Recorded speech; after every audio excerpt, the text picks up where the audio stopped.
দিয়ে যায়নি।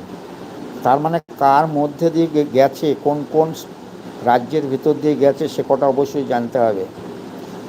তাহলে গুজরাট হলো, তারপর রাজস্থানের একটা অংশ হলো, রাজস্থান একটু টাচ করে গেল, যে এমপিতে ঢুকলো। এমপিতে অনেকটা আছে, হ্যাঁ, টপিক অফ ক্যান্সারের যে ইমাজিনারি লাইন। তারপর গেল ছত্তিশগড়, মনে পড়ছে?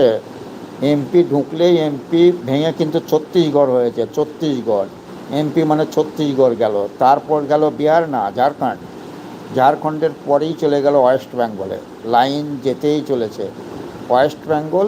তারপর ওই যে আমি যেখানে থাকতাম নর্থ ইস্টের ত্রিপুরা আর মিজোরাম, শেষ। ত্রিপুরা আর মিজোরাম। কে লিখেছে যেন পায়েল ক্রিয়েশন? গুজরাট, মধ্যপ্রদেশ, ঝাড়খণ্ড, ওয়েস্ট বেঙ্গল। হ্যাঁ, এই চারটেই ঠিক আছে, কিন্তু আমরা সব করে জানতে গেলে বলতে হবে গুজরাট, রাজস্থান, মধ্যপ্রদেশ, ছত্তিশগড়।